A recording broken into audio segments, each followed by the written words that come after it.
Shalom, shalom, queridos amigos. Bienvenidos un día más a Israel a Diario. Hoy es martes 10 de febrero, 23 del mes de Shvat en el calendario hebreo.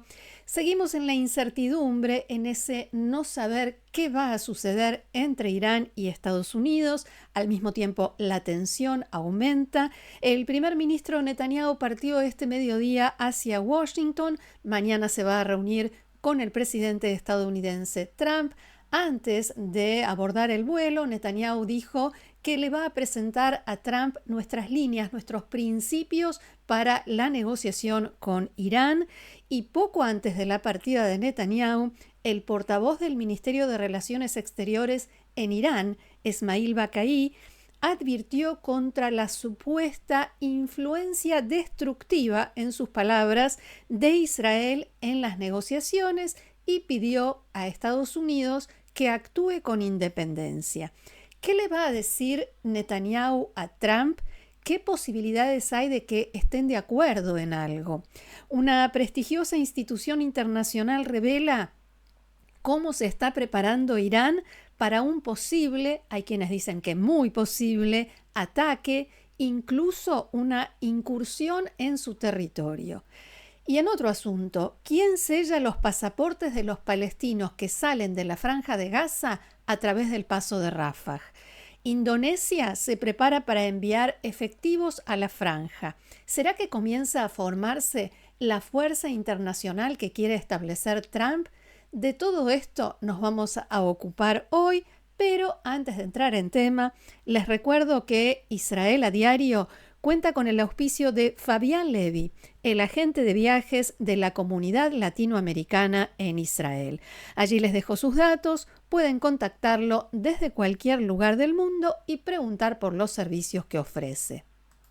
Como les decía, el primer ministro de Israel partió hacia Washington y anoche Canal 12 de la televisión israelí informó que Netanyahu tiene intención de aprovechar la reunión en la Casa Blanca para transmitirle a Trump información de inteligencia, la información más actualizada y amplia sobre Irán que tiene Israel.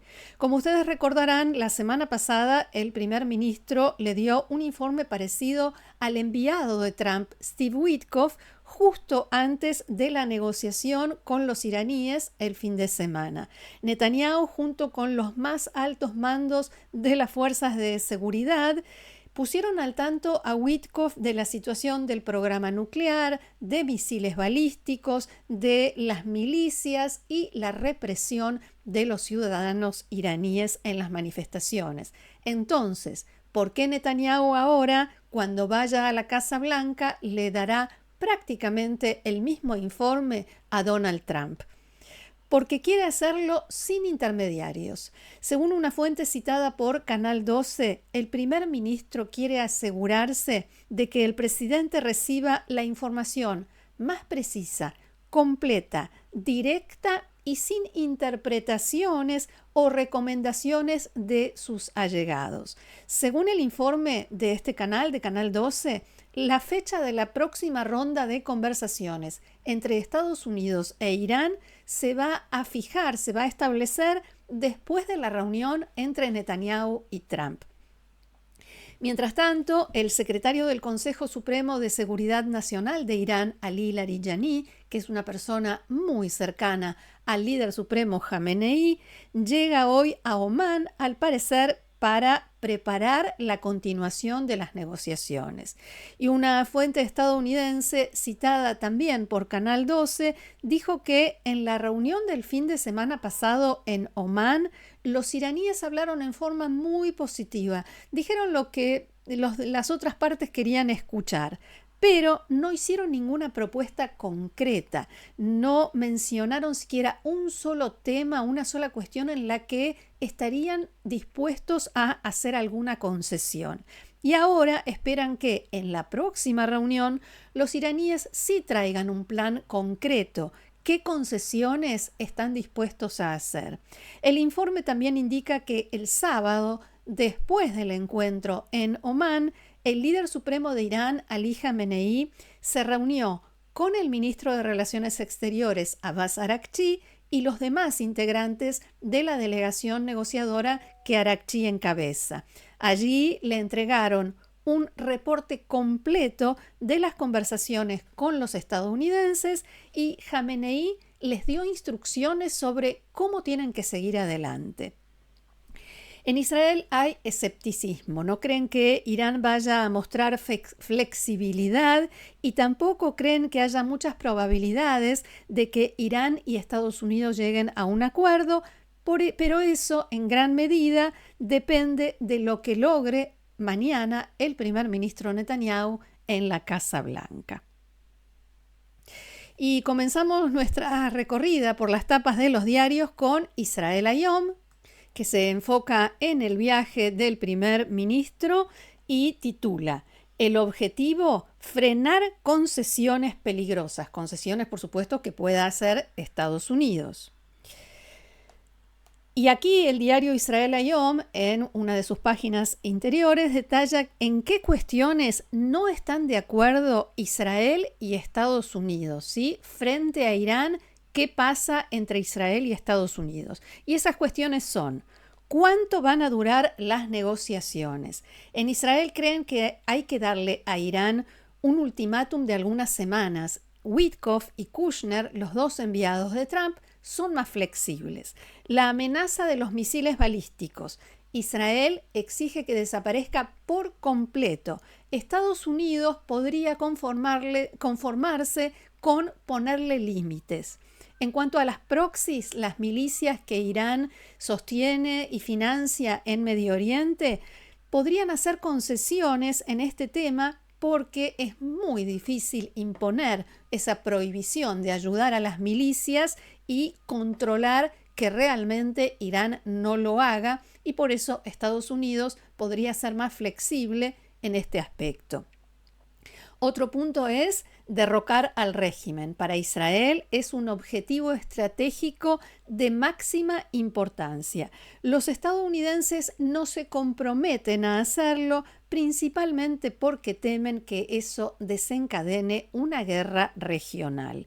Y otro asunto es el involucramiento de los países del Golfo y de Turquía. Israel, como sabemos, lo considera una amenaza, un peligro. Los estadounidenses quieren reforzar los vínculos con estos países.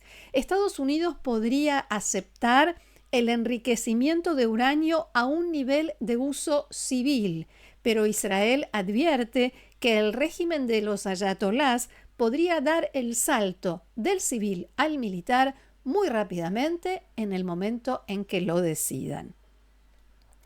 Mientras tanto, los medios, y no solamente en Israel, recogen este informe del Instituto de Ciencia y Seguridad Internacional que muestra imágenes satelitales de alta resolución tomadas apenas ayer sobre Irán, en las que se puede ver las extraordinarias medidas de protección que está implementando el régimen en la planta nuclear de Isfahán, uno de los sitios más sensibles y fortificados del país, que fue atacado en varias ocasiones durante la Guerra de los 12 días.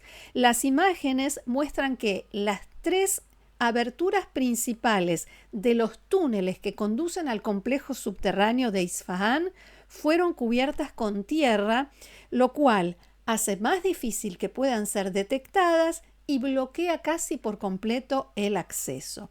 El sitio web también indica que no se observó movimiento de vehículos en la zona de las aberturas, o sea, el lugar no se está utilizando. El Instituto de Investigación señaló que los iraníes parecen temer un ataque aéreo estadounidense o israelí, o bien combinado. Al mismo tiempo, quieren dificultar el acceso terrestre para el caso de un eventual ataque de fuerzas especiales, un ataque comando, si intentaran confiscar o destruir el uranio enriquecido que puede llegar a estar almacenado en ese sitio. Además, Irán podría haber trasladado, según este reporte, ciertos equipos o materiales a los túneles para protegerlos.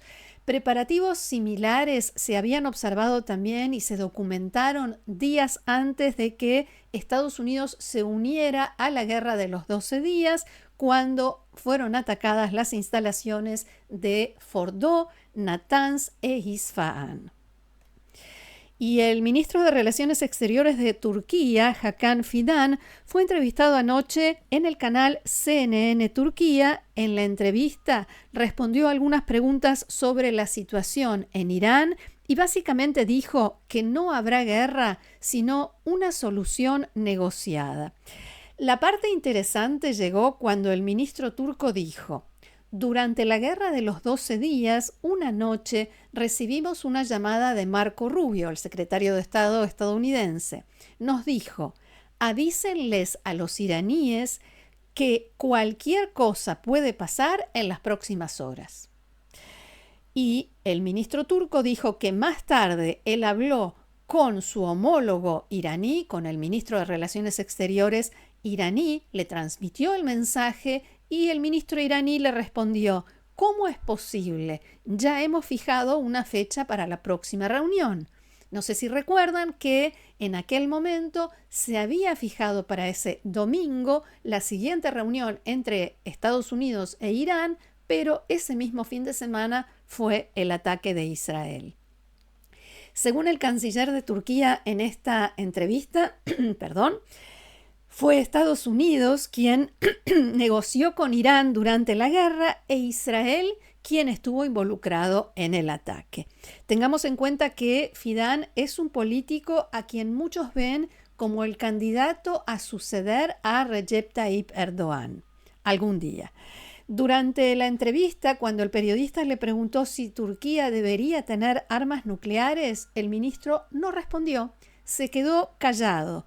Después de unos segundos de silencio, algo bastante incómodo en un programa de televisión, el periodista Ahmed Hakan sonrió y le dijo: puede simplemente decir sin comentarios, pero el ministro ni siquiera a eso respondió, siguió en silencio. En fin, a propósito de programas nucleares, seguimos adelante y vuelvo al viaje del primer ministro Netanyahu a Estados Unidos, porque hace un ratito nada más, hace unos minutos, hablábamos de acuerdos y desacuerdos 24 horas antes del encuentro Netanyahu-Trump, y no todo tiene que ver con Irán, tampoco todos los desacuerdos. Una fuente de alto rango de la Casa Blanca declaró a la agencia de noticias Reuters que el presidente Donald Trump se opone a la anexión israelí de Judea y Samaria y a medidas que tomó el gobierno israelí en estos días. Esa fue la respuesta del gobierno de la administración Trump cuando le preguntaron sobre las medidas que aprobó el Gabinete de Seguridad destinadas a ampliar el control de Jerusalén en las zonas que los palestinos esperan que formen parte del futuro Estado palestino en sus planes. Abro comillas, el presidente Trump ha declarado claramente que no apoya la anexión israelí de la margen occidental, como dicen en Estados Unidos, y así se lee en un comunicado atribuido a un funcionario de la Casa Blanca, enviado a periodistas. El texto del comunicado es bastante vago, no condena directamente ni habla sobre las medidas aprobadas por Israel, no las detalla, que son medidas que contradicen los acuerdos de Oslo al ampliar los poderes administrativos de Israel en zonas de Judea y Samaria que supuestamente están bajo control de la autoridad palestina. Tampoco menciona si Estados Unidos ya le expresó al gobierno de Israel o al primer ministro Netanyahu esta preocupación u oposición a estas medidas.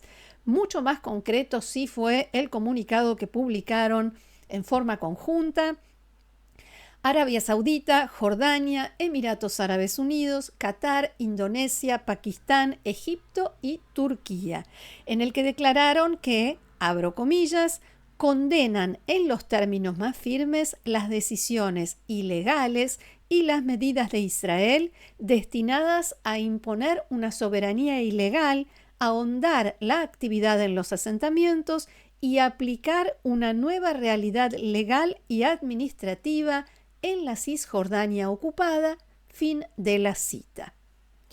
Siguiente imagen. Aquí está. Y nos vamos ahora a la Franja de Gaza porque el gobierno tecnocrático, o por su nombre formal, el Comité Nacional para la Administración de Gaza, no tiene previsto entrar en la franja esta semana, ya que se lograron pocos avances hacia el inicio de sus operaciones. Por el momento, los 12 integrantes de este gobierno se reúnen en El Cairo y recordemos que se presentó oficialmente hace un mes y el presidente de Estados Unidos, Donald Trump, y el representante para la Junta de Paz en la Franja de Gaza, Nikolai Mladenov, los dos querían que este gobierno entrara en funciones muy pronto, enseguida. Pero un diplomático árabe dijo a medios israelíes que el comité no va a entrar en la Franja de Gaza hasta que tenga a su disposición todas las herramientas necesarias para gobernar, o sea, hasta que estén seguros de que van a poder gobernar en la práctica y no va a ser jamás quien siga gobernando. La fuente dijo que todavía no se sabe cuánto financiamiento va a recibir ese gobierno para poder operar, cuánto financiamiento internacional, a qué palestinos de la Franja de Gaza podrá contratar como funcionarios, dónde estará la sede del gobierno y, lo más importante para ellos, cómo se va a garantizar la protección de los miembros del gobierno. Mladenov ha estado trabajando para impulsar medidas de ayuda humanitaria, sobre todo, que mejoren la situación de la población de la Franja de Gaza y así dar legitimidad y buena recepción a este nuevo gobierno. Pero la gran mayoría de los 2 millones de habitantes de la franja se encuentran en la mitad del territorio que todavía está bajo control de Hamás. Israel exige, como sabemos, que Hamás se desarme antes de empezar a establecer gobiernos y avanzar en la segunda fase y las que vengan del plan de Trump, pero también, como sabemos, Hamás no tiene ninguna intención de dejar las armas. Me quedo en la Franja de Gaza porque el domingo, en la reunión de gabinete, le preguntaron al jefe del Servicio de Seguridad General de Israel, David Zini, sobre la situación en el paso de Rafah, que, como sabemos, se reabrió hace unos días. Y hoy se dio a conocer en este artículo que recién veíamos del sitio web del diario Yediot Aharonot, Ynet, que en particular le preguntaron ¿quién sella los pasaportes de los palestinos que salen de la Franja de Gaza a través del paso de Rafah? Y Zini les confirmó que los gazatíes que pasan por el cruce de Rafah reciben un sello del Estado de Palestina, que es el mismo que usa la autoridad palestina en sus documentos oficiales. Según fuentes políticas, el primer ministro Netanyahu pidió revisar, así dice el texto, revisar el cambio del sello para que sea el Consejo de Paz establecido por el presidente Trump quien selle esos pasaportes.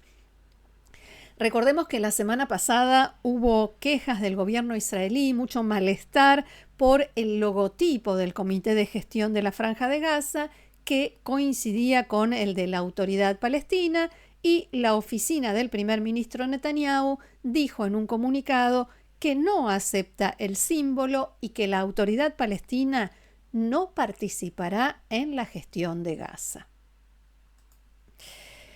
Y el jefe de Estado Mayor de las Fuerzas Armadas de Indonesia, el general Maruli Simanjuntak, espero haberlo pronunciado bien, informó en las últimas horas que su país comenzó a preparar a quienes van a ser enviados a la Franja de Gaza para formar parte de la fuerza de estabilización creada por Donald Trump. Estamos preparando a ingenieros, sanitarios y cosas así, dijo textualmente el jefe del ejército. Vamos a recibir información sobre qué personal se necesita y lo vamos a preparar. También dijo que todavía no se concretó fechas ni condiciones del despliegue y que Indonesia va a enviar una brigada de entre 5.000 a 8.000 militares. Canal 11 de la televisión pública israelí Kan informó que el contingente de Indonesia será el primero en desplegarse en la Franja de Gaza y que lo hará en las próximas semanas. Hasta aquí nuestro encuentro de hoy. Muchísimas gracias por haberlo compartido con nosotros una vez más. Los invito, como siempre, a seguirnos en el canal, a compartirlo, difundirlo, a suscribirse, a formar parte del grupo de Amigos de Israel a Diario, haciendo clic debajo de este video donde dice unirse. Gracias nuevamente. Los espero mañana aquí en Israel a Diario. Que tengamos buenas noticias. Shalom.